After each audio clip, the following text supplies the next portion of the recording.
বাইরে থেকে আসা মানুষ অর্থাৎ অবৈধ অনুপ্রবেশকারীরা কোনো প্রকল্পের সুযোগ পাবে না। তারা লক্ষ্মীর ভাণ্ডার থেকে শুরু করে যা যা প্রকল্প কোনোটাতেই তারা পাবে না, অর্থাৎ তাদের এক প্রকার না খেয়েই মরতে হবে। কিন্তু ঘটনা হচ্ছে যে এই সরকারের যে বড় বড় মন্ত্রী এবং বিধায়করা অবৈধ অনুপ্রবেশকারী, এই আইনটা তাদের ক্ষেত্রে প্রয়োগ হবে তো। আজকে থেকে রাজ্যে চালু হয়ে গেছে জনগণনা।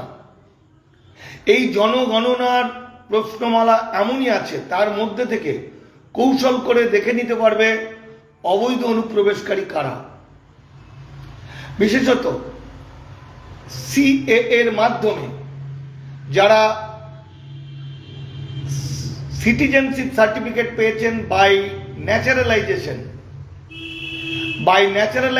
যারা সিটিজেনশিপ সার্টিফিকেট পেয়েছেন, যদি ভালো করে সার্টিফিকেটটা পড়ে দেখেন তাহলে দেখবেন একটা সার্টিফিকেট ইকুয়াল টু কমপক্ষে 20 থেকে 30 জন মানুষকে ওরা চিহ্নিত করেছে অবৈধ অনুপ্রবেশকারী বলে।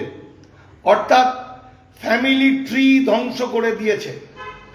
আমার ভিডিও যারা দেখছেন তারা অনেকেই বিজেপি কর্মী নেতা আছেন। আমার ভিডিও মুখ্যমন্ত্রী শুভেন্দু অধিকারী দেখেন। আমি আবার বলছি, যদি আমি কোনো মিথ্যা কথা বলে থাকি তাহলে আমাকে যা শাস্তি হয় তাই দেবেন, আমার চ্যালেঞ্জ থাকলো। কারণ অরিজিনাল সিটিজেনশিপ সার্টিফিকেট হয় বাই রেজিস্ট্রেশন, অনুচ্ছেদ 5 অনুযায়ী 5(1) ক বাই রেজিস্ট্রেশন মানে ইন্ডিয়ান অরিজিন।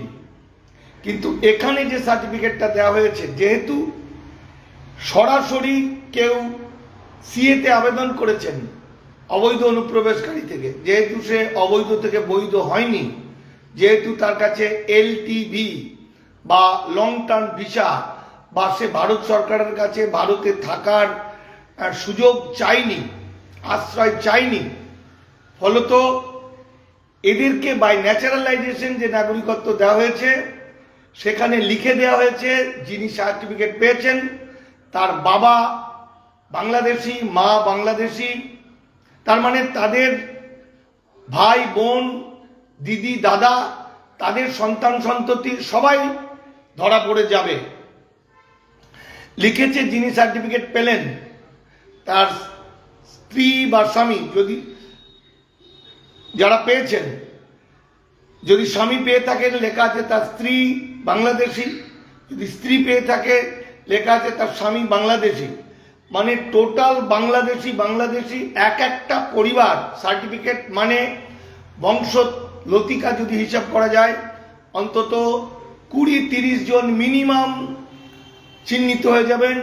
আজকের জনগণনায় যেটা স্টার্ট হচ্ছে তারা বিপদে পড়বে। জনগণনা শেষ হয়ে গেলেই এনআরসি।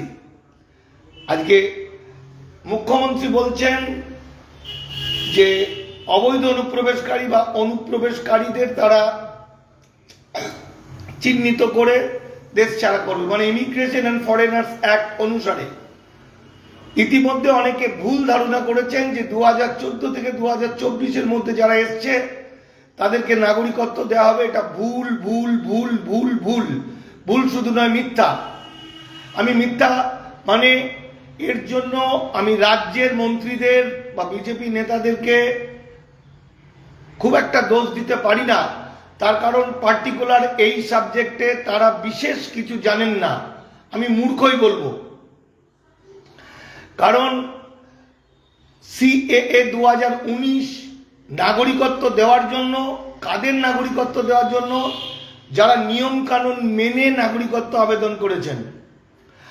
আর 2014 থেকে 2024-এর 31শে ডিসেম্বর এটা হচ্ছে, যদি আপনারা immigration and foreigners act 2025 notification দেখেন, 1 নম্বর পয়েন্টটা খুলবেন, দেখবেন লেখা আছে যে এটাকে বলা হচ্ছে ইমিগ্রেশন অ্যান্ড ফরেনার্স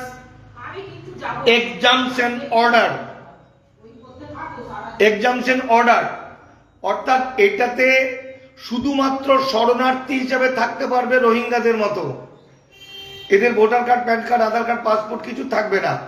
যাই হোক, রাজ্যের কোটি কোটি মানুষকে বেনাগরিক করে পুশব্যাক করার চেষ্টা যে করছে ভারত সরকার বা পশ্চিমবঙ্গ সরকার, আমার প্রশ্ন, তাহলে বিজেপির যে নেতা মন্ত্রীরা অবৈধ অনুপ্রবেশকারী, আমার কাছে তাদের সব ডকুমেন্ট আছে, তাদের ক্ষেত্রে কি ছাড় হবে নাকি তাদেরকেও অনুপ্রবেশকারী বলে তাড়ানো হবে? আমি আশা করব পশ্চিমবঙ্গ সরকার সংবিধানকে মেনে সকলের জন্য সমান নীতি গ্রহণ করবেন। নমস্কার, আমার নাম মানিক ফকির, আমার ফোন নাম্বার 9836327536, আমাদের সংগঠনের নাম দামাল বাংলা। ভালো থাকবেন।